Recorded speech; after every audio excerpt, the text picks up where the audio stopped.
Hello नमस्कार दोस्तों, स्वागत है आप सभी का आपके अपने YouTube channel Ranjan sir triple S S 88 में। तो दोस्तों आज हम लोग सॉल्व करने वाले हैं standard 10 NCERT math solution Gujarat board. तो दोस्तों इस प्रकार से कैसे सॉल्व करना है, तो देखिए ए जैसा कि पेपर आप देख रहे हैं, यहाँ पे देख रहे हैं कि 18 लिखा है, यानी ये सीरीज का नाम है ई। तो ये पेपर मार्च और अप्रैल यानी आज ही के दिन मार्च या अप्रैल में होने वाला था दोस्तों, लेकिन आज ही के दिन यानी कि 30 मार्च 2022 को हुआ और आज के दिन मैं ये वीडियो शूट कर रहा हूँ। तो दोस्तों इस वीडियो के अंतर्गत आपको कुछ इंस्ट्रक्शन समझने को मिल जाएंगे और साथ साथ में सेक्शन ए के जितने भी क्वेश्चन हैं 1 से लेकर 24 तक सभी क्वेश्चन का सॉल्यूशन आपको मिल जाएगा एकदम सिंपल लैंग्वेज में। तो दोस्तों वीडियो में बने रहिएगा। तो दोस्तों देखिए कुछ इंस्ट्रक्शन हम लोग पढ़ लेते हैं। जैसा कि दोस्तों कहने का मतलब है कि अगर आपने एग्ज़ाम दे दिया है तो भी समझ लीजिए कि ये इंस्ट्रक्शन क्या है, लेकिन अगर आप एग्ज़ाम देने वाले हैं तो आपके लिए और ही बेस्ट है, क्योंकि सोने पे सुहागा है। दोस्तों समझ लीजिए कि एग्ज़ाम में क्या क्या होता है, इंस्ट्रक्शन का मतलब क्या होता है। ठीक है दोस्तों, इंस्ट्रक्शन अगर फॉलो करेंगे तभी आप अच्छे से अच्छे मार्क्स के साथ मतलब अच्छे मार्क्स ला सकते हैं। तो दोस्तों देख सकते हैं यहाँ कुछ इस प्रकार से 2022 का क्वेश्चन पेपर है, ये मतलब करेंट पेपर है।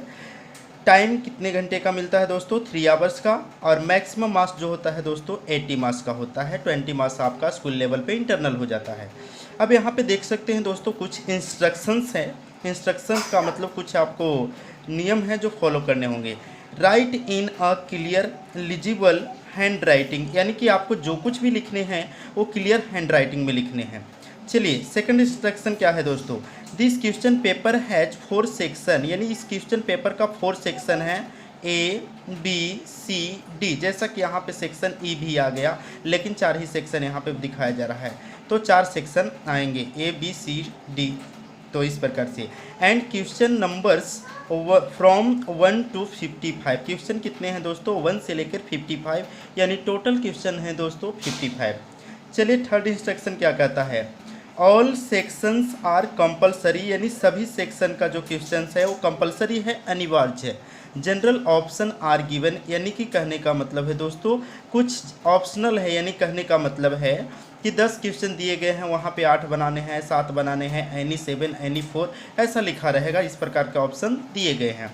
चलिए नेक्स्ट है दोस्तों, the numbers to the right represent the marks of the questions, यानी क्वेश्चन के राइट साइड में जो दिए गए हैं वो क्या डिनोट करते हैं, क्या रिप्रेजेंट करते हैं, क्वेश्चन का मार्क्स। चलिए अब चलेंगे दोस्तों यहाँ पे draw neat diagrams wherever necessary, यानी जहाँ पे डायग्राम की ज़रूरत पड़ेगी, यानी कहने का मतलब ग्राफ की ज़रूरत पड़ेगी, वहाँ पे आपको ग्राफ नेसेसरी है, यानी अनिवार्य है, ज़रूरी है ड्रॉ करना। New section should be written in a new page, यानी नया सेक्शन यानी ए बना लिए, जब बाद में आपको आधा पेज बच रहा है तो पेज छोड़ करके दूसरे नए पेज से सेक्शन भी शुरुआत करना है, यानी जब भी नया सेक्शन का क्वेश्चन शुरू करें तो नए पेज के साथ। Right the answer in numerical order, यानी आंसर जो लिखे न्यूमेरिकल नंबर ऑर्डर में लिखे। कैलकुलेटर इज नॉट अलाउड, यानी कैलकुलेटर किसी प्रकार का अलाउड नहीं है, आदेश नहीं है कैलकुलेटर ले जाने का। चलिए दोस्तों अब इस प्रकार से इंस्ट्रक्शन तो समझ गए होंगे। अब यहाँ पे देखते हैं दोस्तों सेक्शन ए। सेक्शन ए में क्या है, चलिए यहाँ पे कुछ है, इंस्ट्रक्शन ए भी समझ लेते हैं।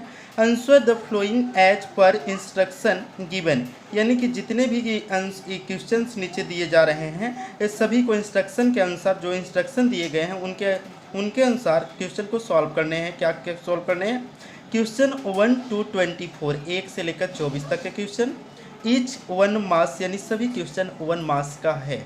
चलिए 1 से लेकर 24 तक। अब यहाँ पे देखिए ऑल क्वेश्चंस आर कंपलसरी, यानी सभी क्वेश्चन कंपलसरी हैं। अब यहाँ पे देख सकते हैं दोस्तों, choose the correct option from the flowing 1 to 12, यानी 1 से 12 तक के जितने भी क्वेश्चन हैं उन सभी में करेक्ट ऑप्शन को आपको चूज करना है। चलिए अब स्टार्ट हो जाते हैं दोस्तों। फर्स्ट क्वेश्चन 1 में 4 pair of linear equation 2x + 3y + equal to 5 and 4x + 6y - 10 equal to 0, इस प्रकार के दो इक्वेशन दिए गए हैं दोस्तों, और इसमें पूछा जा रहा है देयर आर डैश सॉल्यूशन, यानी इसके क्या सॉल्यूशन हो सकते हैं, यानी इन्फिनिटी हो सकता है, कि यूनिक हो सकता है, जीरो हो सकता है, नॉन हो सकता है। तो इसका करेक्ट आंसर होगा दोस्तों इन्फिनिटी। इन्फिनिटी दोस्तों कैसे, तो देख सकते हैं इसका सॉल्यूशन मैंने कर रखा है ताकि आपका ये वीडियो लेंदी ना बने। तो दोस्तों देखिए, जैसा कि यहाँ पे देख सकते हैं हमारे कोचिंग क्लास का नाम है पटेल मैथमेटिक्स क्लासेस और हमारी YouTube channel Ranjan sir triple S 88। तो दोस्तों इस प्रकार से स्टैंडर्ड 10 2022 सेक्शन ए का solution. Question number first, 2x plus 3y equal to 5 और नेक्स्ट है 4x plus 6y minus 10 equal to 0। तो सबसे पहले आपको क्या करना है दोस्तों, राइट साइड के जीरो करने हैं। तो देखिए सेकंड जो इक्वेशन है राइट साइड जीरो ऑलरेडी है और फर्स्ट वाले में और राइट साइड जीरो नहीं है। तो क्या करना होगा, सबसे पहले इसको ऐसे लिख देना होगा, ऐसे लिख देना होगा। और यहाँ पे ऑलरेडी प्लस होता है, रिवर्स लेंगे यानी लेफ्ट साइड में पक्षांतर करेंगे तो -5 हो जाएगा और आपका ये भी हो गया जीरो। तो दोनों ही इक्वेशन अब जीरो हो गए। अब क्या करना है दोस्तों, देखना है a1, तो a1 का वैल्यू इस प्रकार से होते हैं arrange, a1 b1 c1, a2 b2 c2 इस प्रकार से अरेंज होते हैं दोस्तों। तो a1 का वैल्यू 2, b1 का वैल्यू 3 और c1 का वैल्यू -5 साइन के साथ दोस्तों। यहाँ पे देखिए a2 4, b2 6 एंड c2 -10 इस प्रकार से। अब चलें इसको सॉल्व करते हैं। सॉल्व कैसे करना है दोस्तों, a1 a2 2/4, b1 b2 यानी 3/6, c1 c2 5/10 कर लिए। अब क्या करना है, ये देखिए 2 से 4 डिविजिबल है, कैंसिल हो रहा है। तो 2 से 4 2 टाइम में, कितने टाइम में दोस्तों, 2 टाइम में। एक बात का ध्यान रखना है कि जब भी कैंसिल करें तो बड़े नंबर के पास लिखें। बड़ा कौन है दोस्तों, 2 या 4, तो 4 के पास लिखें, ऊपर कुछ नहीं तो 1। 3 से 6 2 टाइम में, ऊपर 1। 5 से 10 2 टाइम में, माइनस से माइनस कैंसिल हो गया दोस्तों, 5 से 10 2 टाइम में। अब आप देख सकते हैं इसका कितना आया 1/2, इसका भी 1/2 और इसका भी 1/2। तो देख सकते हैं तीनों ही बराबर है, इक्वल है। तो इस प्रकार के कंडीशन में क्या बोलेंगे, therefore a1/a2 equal to b1/b2 equal to c1/c2। जब भी ये कंडीशन आ जाए तीनों ही इक्वल तो इसको बोलते हैं आपका इन्फिनिटी, इसलिए करेक्ट ऑप्शन आपका ए है। चलिए दोस्तों समझ में आ रहा है दोस्तों। तो थोड़ा वीडियो लेंदी होगा लेकिन यहाँ पे क्या है, मैं एक्सप्लेनेशन के साथ चल रहा हूँ। चलिए दोस्तों सेकंड क्वेश्चन का क्या आंसर होगा, तो सेकंड क्वेश्चन देखिए जैसा कि दोस्तों है, the product of zeros in px equal to x square minus 3x plus 2 is, यानी कि इस इक्वेशन इस प्रकार से गिवन है, इसमें प्रोडक्ट ऑफ जीरोस निकालना है। प्रोडक्ट ऑफ जीरोस जिसे हम लोग बोलते हैं अल्फा इंटू बीटा। तो अल्फा इंटू बीटा का फार्मूला क्या होता है दोस्तों, देखिए इस प्रकार से मैंने सॉल्व करा रखे हैं। तो सेकंड क्वेश्चन का सॉल्यूशन देख लें। जैसा कि दोस्तों यहाँ पे x square minus 3x plus 2 given है, तो यहाँ पे a का वैल्यू दोस्तों इसको a1 बोलते हैं, a 1 हो गया, यहाँ पे कोई नंबर नहीं तो 1। b1 कितना हो गया दोस्तों -3 और c1 कितना हो गया, c कितना हो गया 2। a b और c कर लिए। अब हमें क्या करना है, प्रोडक्ट ऑफ जीरोस, तो इसका फार्मूला होता है दोस्तों constant term upon coefficient of x square, या तो आप बोल सकते हैं c/a। तो देखिए c का वैल्यू कितना है दोस्तों, तो c का वैल्यू 2 और अपॉन a का वैल्यू 1। तो 2 को 1 से डिवाइड करेंगे तो कितना आ जाएगा दोस्तों 2। Correct option is a। तो चलिए दोस्तों करेक्ट ऑप्शन मिल गया। अब चलते हैं दोस्तों नेक्स्ट क्वेश्चन पे, क्वेश्चन नंबर 3।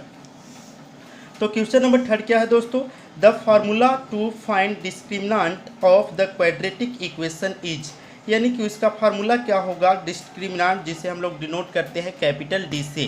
तो दोस्तों डिस्क्रिमिनेंट का फार्मूला होता है option, correct option is B, यानी d equal to b² minus 4ac, यही होता है दोस्तों, ध्यान दीजिएगा ये 4th लेसन का क्वेश्चन है। चलिए नेक्स्ट है दोस्तों क्वेश्चन नंबर ये आपका 4th, the formula to find nth term, जिसमें nth टर्म का फार्मूला पूछे दोस्तों तो आपका करेक्ट ऑप्शन ए हो जाएगा। a इक्वल यहाँ पे होता है an equal to a plus n-1 into D. चलिए दोस्तों क्वेश्चन नंबर 6 में पूछा जा रहा है formula to find area of circle. Area of circle का फार्मूला क्या होता है दोस्तों, तो होता है दोस्तों करेक्ट ऑप्शन इज c/r²। बिल्कुल ईजी है दोस्तों। नेक्स्ट देखते हैं क्वेश्चन नंबर 6 को। तो देखिए क्वेश्चन नंबर 6 है दोस्तों, which of the flowing can not be the probability of an event, यानी इसमें से कौन ऐसा है जो प्रोबेबिलिटी ऑफ एन इवेंट नहीं होगा, प्रोबेबिलिटी का इवेंट नहीं होगा।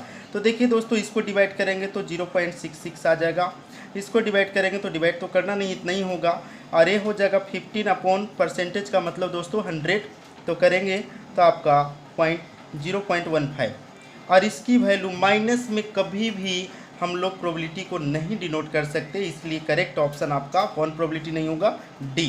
तो चलिए दोस्तों, इस प्रकार से क्वेश्चन सॉल्व हो गए 6 तक। अब चलते हैं क्वेश्चन नंबर 7 की ओर। 7 को कैसे करेंगे, तो देखिए यहाँ पे 7 में पूछा है दोस्तों, the probability of an event that is certain to happen is, यानी कि उसकी क्या प्रोबेबिलिटी होगी जो सर्टेन यानी निश्चित है, निश्चित का मतलब गारंटी है, तो उसकी प्रोबेबिलिटी हमेशा हम लोग पढ़े हैं कि पॉसिबल इवेंट और सर्टेन इवेंट का प्रोबेबिलिटी जो होता है always correct option is C, always +1, -1 नहीं लेना है दोस्तों, +1।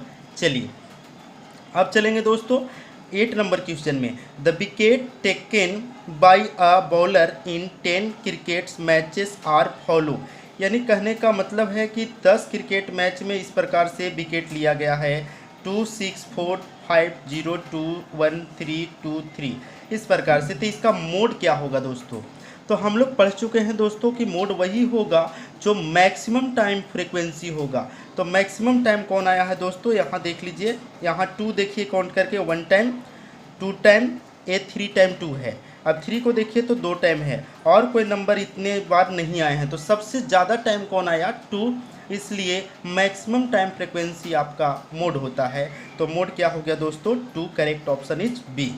चलिए दोस्तों, बहुत ही ईजी है दोस्तों, आसानी से देखिए। क्वेश्चन नंबर 9 दोस्तों, क्वेश्चन नंबर 9 है HCF ऑफ 15 एंड 35, तो इसका करेक्ट ऑप्शन हो जाएगा ए। दोस्तों ये कैसे हो गया, तो देखिए 15 से यानी 15 से 35 में HCF करेंगे तो 2 टाइम में 30 लगेगा, एक कितना बच गया दोस्तों, 5। अब क्या करना है, जब तक एक पूरा नहीं कट जाए तब तक आपको करना है। 5 से आपका ये आपका हो जाएगा 15 डिविडेंड। अब आपको करना है 5 से 15, तो 3 टाइम में 15 कट गया, आपका आंसर इधर का होता है दोस्तों, आंसर कितना हो गया, 5।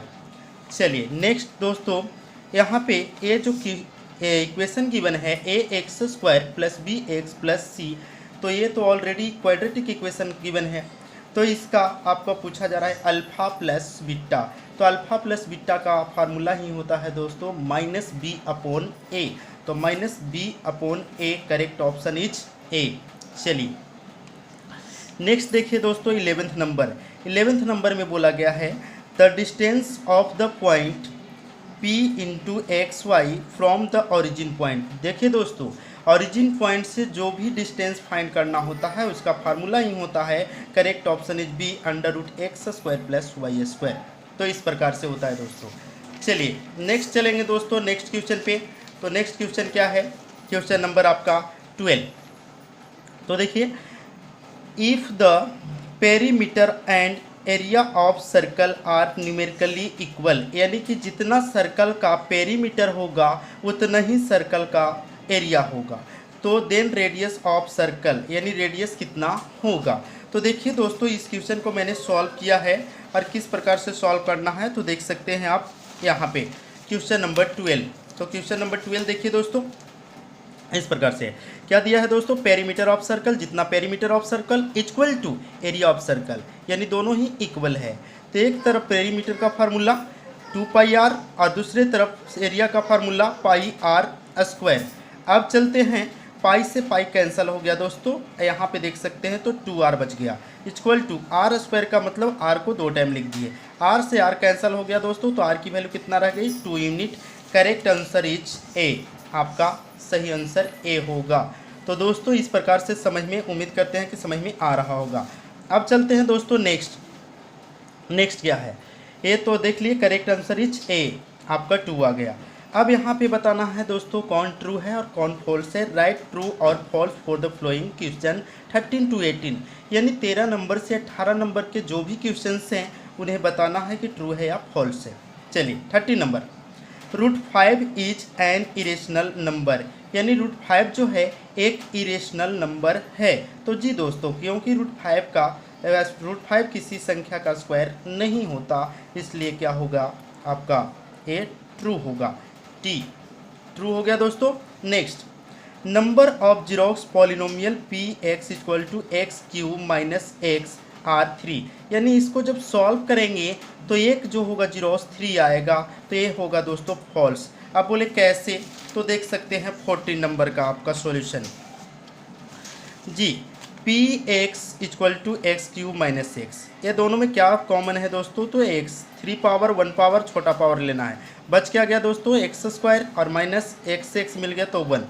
यहाँ पे एक्स कॉमन है, यहाँ पे इसको करेंगे तो एक्स स्क्वायर और एक्स का स्क्वायर है और ये कितने का होगा 1 का स्क्वायर। यहाँ पे देख सकते हैं दोस्तों एक्स इंटू ए स्क्वायर माइनस बी स्क्वायर, एक बार प्लस में एक बार माइनस में, एक्स प्लस 1 एक्स माइनस 1।